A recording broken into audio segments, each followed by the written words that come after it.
So India is about to get a whole lot hotter. And you know what that means, right? A massive, and I mean massive, boom in demand for air conditioning. Now, one company, Blue Star, is betting big on this future. But the real question is, how do you even prepare for a market that's about to double in size? Well, let's break down their game plan. Right off the bat, you've got this quote from Blue Star's managing director. And listen to the language he uses. He isn't just talking about growth. He calls it an inflection point. That's a huge deal. See, this isn't just a slow and steady climb. We're talking about a sharp turn, a point where the whole market just fundamentally changes. And what's fueling it? A rising middle class with more money to spend. Okay, so what does an inflection point actually look like in cold hard numbers? Get ready for this. 30 million. That's the number of AC units expected to be sold every year in India by 2030. That's more than double what it is today. You see, this isn't just an opportunity, it's a straight-up gold rush. All right, so if you're going to make a bet that big, you better have a strong hand, right? You need the cash to back it up. So, before we jump into their ambitious plans, let's do a quick financial checkup on Blue Star. Let's see if they're really ready for this. Okay, first up, let's look at the top line, the revenue. It's up a pretty healthy 4.2% compared to last year. That shows some really consistent, solid growth in their main business. So far, so good. But hang on a second. Here's where it gets interesting. Even though their revenue is up, their profit before tax is actually down by a little bit, about 2%. Now that might make you pause, right? More sales but less profit? It seems like a red flag. But stick with me because the reason for this is absolutely crucial to understanding their whole strategy. And here's the answer. That little dip, it wasn't because of bad performance. Turns out it was a one-time charge, something to do with new labor codes. So you see, this isn't a sign of weakness at all. It's more like an investment in their people for the long term. The big takeaway here is that their core business is actually even stronger than that profit number makes it seem. Okay, so this really gives us the full picture. Revenue is up. Their operating profit, that's the money they make from their actual day-to-day business, is up a strong 5.4%. What this tells us is that when you ignore that one-time charge, their business isn't just growing, it's actually getting more efficient. So, with a solid financial base like this, Blue Star is ready. They're ready to go on the offensive. So, you've got a booming market, you've got a financially strong company. What's the next move? It's what they're calling their 2026 product offensive. And believe me, it is massive. This is their big, direct answer to that 30 million unit opportunity we talked about. And when I say massive, I mean it. They are not holding back. They're launching, get this, 125 new models of air conditioners. This is so much more than just a simple product refresh. This is a calculated, strategic move to try and dominate every single corner of the market. Just look at the sheer variety here. It's incredible. You've got the super premium Iconia range for people who care about design. You've got super energy efficient ACs for folks who are watching their electricity bills. Then there are heavy duty units for the most extreme climates, and even ACs with antivirus tech. I mean, they're literally trying to have an answer for every single person, every possible need. They're leaving no gaps for the competition to sneak into. Let's just zoom in on a couple of these for a second, because the tech is pretty cool. That super energy efficient model, it's a jaw-dropping 45% more efficient than a standard 3-star AC. Think about the savings on your electricity bill. And then on the other end, you have this heavy-duty beast. It's a total powerhouse, designed to keep pumping out cool air even when it's a scorching 56 degrees Celsius outside. This is where high-tech engineering really meets the crazy demands of the Indian climate. So, okay, you've got all these new models. How are you going to sell them? Well, they've got a really clear two-pronged strategy. First, in the big cities, they're going after the replacement market, trying to convince people to upgrade their old, clunky ACs. But the real engine for growth? That's in the smaller towns and Tier 3, 4, and 5 markets. That's where they're targeting millions of people who are buying an AC for the very first time. It's a classic move, defend your home turf while pushing out into new territory. But having amazing products and a smart strategy, that's only half the story. You have to actually be able to make them and get them to people. You need a rock-solid operational backbone. So let's look at the foundation Blue Star is building all this on. It all starts at manufacturing, right? Right now, Blue Star can turn out 1.4 million ACs a year. And they can quickly ramp that up to 1.8 million if they need to. They've basically built the factory muscle to handle the huge surge in demand they're betting on. And their reach, it's absolutely vast. We're talking a presence in over 900 towns all across India. So this isn't just a big city brand. No, they are deeply, deeply embedded in those smaller towns, exactly where that next big wave of growth is going to come from. And how do they reach all those people? Through a massive retail army, over 10,000 stores. Think about that. This is their front line, putting their products right in front of millions and millions of potential customers all over the country. So this right here, this is the whole Blue Star machine, laid out from start to finish. It all begins with innovation in their R&D labs. Then it moves to their high-tech factories, where the ACs are actually built. From there, they flow through that massive network of 10,000 plus stores. And finally, it's all backed up by a huge nationwide service network. It's a complete end-to-end system, a powerhouse that's built for one thing: scale. All right, let's recap. We've got a market that's about to explode. We've got a company that's financially solid, they've unleashed a huge new product line, and they have the operational might to deliver it all. So, what does this all mean for Blue Star's future? This last quote from the MDLID, this really shows you their true ambition. It reveals they're not just thinking about 2030 and those 30 million units. No, they're playing a much, much longer game. Their ultimate prize is the 150 million Indian households that will, someday, be able to afford an AC. That phrase he uses, significant headroom, that's the real jackpot they're after. And that brings Welcome us back to the another final deep dive. big Good to be question. here. Yeah, if you're joining us today, you probably already know the drill. You're a resident learner. You're someone who doesn't need us to hold your hand through the basic mechanics of how markets work. Right, you want the actual signal, not just the noise. Exactly. And today, our source material is just it's a single piece of visual data. It's a screenshot of a daily financial chart. And to the untrained eye, it just looks like a completely chaotic jumble of squiggly lines. Red and green bars everywhere, mysterious acronyms. A mess, basically. Yeah, a complete mess. But we are not going to waste your time defining what a stock chart is or explaining the concept of an exchange. We are going to demystify this specific tape. Stripping it down, no jargon. Right, just proving that you don't need a finance degree to read the story that this chart is actually telling us. Yeah. Because there is a very clear narrative here. Oh, absolutely. The financial markets always leave a trail of breadcrumbs. And this particular chart, it offers a really compelling look at a full cycle of market psychology. So let's set the parameters here. Up in the top left corner, the ticker symbol we're looking at is Blue Starco, Trading on the NSE. the National Stock Exchange, right? And there's a watermark in the background. Looks like it's pulled from a platform called Nuvama. Yeah, Nuvama. And we're looking at a standard candlestick chart, a daily chart. Capturing the price action all the way up to our current edge, which is March 5th, 2026. Okay, let's unpack this. Let's start with the immediate microstructure, just the anatomy of a single day. The most recent session. Yeah, right under the ticker, we have the print for that most recent daily candle.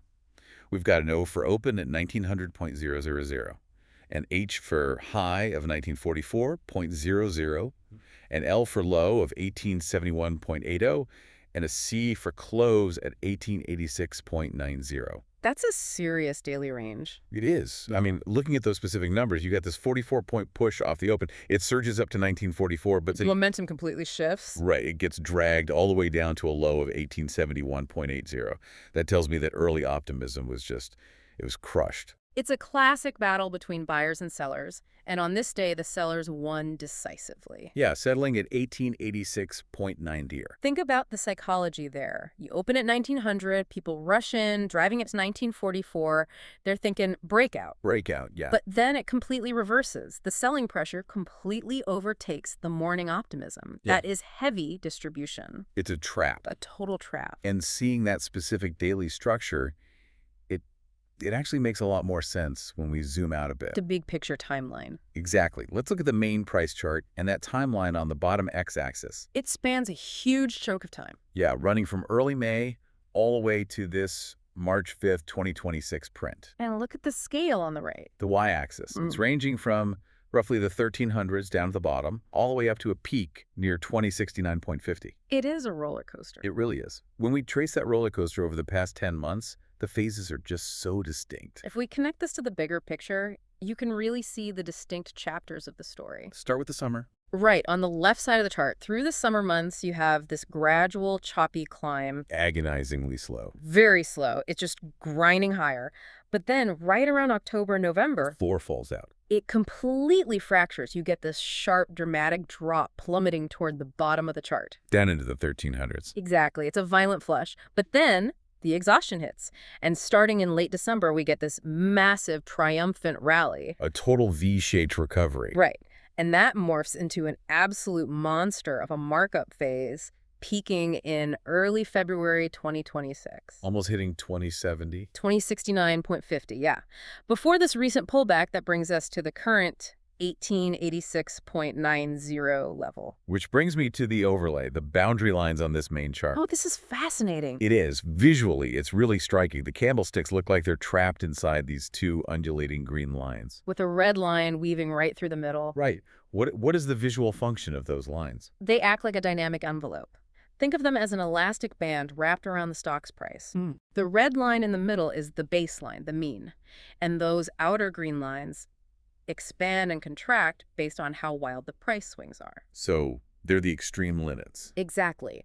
They mathematically define where the stock is stretching that elastic band too far. And you can actually see that pattern playing out perfectly on the chart. Exactly. Like whenever the price candles aggressively stretch to touch or even poke completely through those green lines, they eventually snap back. Look at the October crash we just talked about. Yeah, the candles pierce right through the lower green line. The rubber band is stretched to its absolute breaking point to the downside. And what happens? It snaps back toward that middle red line. Right. And we saw the exact same physical mechanics play out in reverse during the February peak. I see it. The bullish momentum pushes the price right through the upper green boundary. It's riding that upper band, stretching way too high. And just like in October, the tension becomes too much, and it snaps back down to the red line. Right to where we are currently trading. It's literally the elastic bands of price. That is so cool to see visually, but here's where it gets really interesting. The momentum. Yes, moving down to the middle panel. It's labeled RSI, with a 14 in parentheses. Relative Strength Index. And there's this squiggly white line bouncing between a scale. I see 23.00 at the bottom, 52.00 in the middle, and it peaks much higher than that. So if the price chart is the car, the RSI is the speedometer. Okay, I like that. It acts as a gauge for the stock's momentum.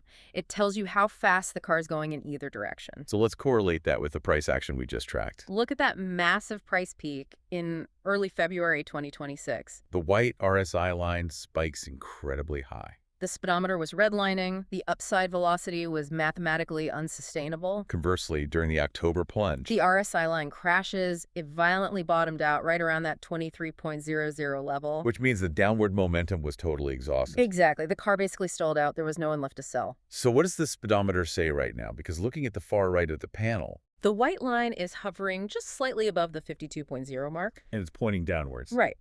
Which means the stock currently lacks extreme momentum in either direction. It's taking a breather. The elastic band snapped back, the speedometer reset to So neutral. it's a consolidation phase. Okay, so we have the price, we have the boundaries, we have the momentum. Finally, we need to look at the bottom panel. The engine of the market? Volume. It literally says volume E on the panel. It looks like a barcode of green and red vertical lines. This is the fuel behind the moves. And the y-axis scale is interesting. It shows 36K at the bottom. 36,000, Right. And then it goes up to 17L at the peak. which is 17 lakhs, or 1.7 million shares. That is a massive range. What's fascinating here is that volume represents conviction. It's the actual number of shares changing hands. You can't fake volume. So let's look at the visual evidence. Because there is one glaring anomaly on this volume panel. Oh, it jumps right off the screen. Right around October 1st, there's this massive, towering red volume spike. Right as the price plummeted. It hits that 1.7 million mark. That tall red bar explains why the price dropped so hard. There was an overwhelming surge of people rushing for the exits at the exact same time. It was pure structural panic. A mass liquidation event. Exactly. But contrast that sheer panic with the cluster of tall green bars we see later on. During the January and February rally. Right. You don't see one isolated panic spike. You see dense, sustained green volume. It's steady fuel. Strong buying conviction. That heavy participation is what fueled the stock's massive rally to its peak. But right now, during this recent pullback, The volume has dried up, Yeah, the bars are tiny compared to February. which confirms it's just a breather. The big money isn't rushing for the exits like they were in October. So what does this all mean for you, our learner? We started today with what looked like an intimidating jargon-filled screenshot. A bunch of squiggly lines. Right. But it's actually a brilliantly layered visual story of human emotion. It really is. We've seen the daily tug-of-war in those candlesticks. We've traced the historical trends from a summer grind to an October panic and a February euphoria. We track the momentum with the RSI speedometer. And we weighed the sheer crowd conviction using the volume panel to understand BlueStarco's journey up to March 2026. It's all there in the data, but, and this is something I think about a lot when looking at a setup this clean. Yeah. Think about who, or rather, what is actually trading this market. The algorithms. Exactly. Millions of automated traders, institutional bots, quantitative models, they are all looking at this exact same chart. Tracking these exact same boundary lines. Tracking the exact same RSI resetting to 52, tracking the shrinking volume. Right. So it leaves you with a question. When millions of traders and machines are operating off this specific data, does the chart predict how human beings will behave? Or does the chart simply force human beings to behave exactly the way the chart predicts? Oh, wow. So if every algorithm is programmed to sell when it hits the green band, it creates the very snapback we're observing. Exactly. Are we reading the market, or is the market reading us? That is the ultimate closed loop. Are we analyzing organic psychology, or just reverse engineering the code of the machines running the game? It's something to think about the next time you pull up a ticker. Absolutely. Well, thank you for joining us on this deep dive. We hope this empowers you to look at the financial data around you with completely fresh eyes. The signal is there if you know how to look for it. Always, keep questioning the tape, keep questioning the mechanics, and we will catch you on the next one.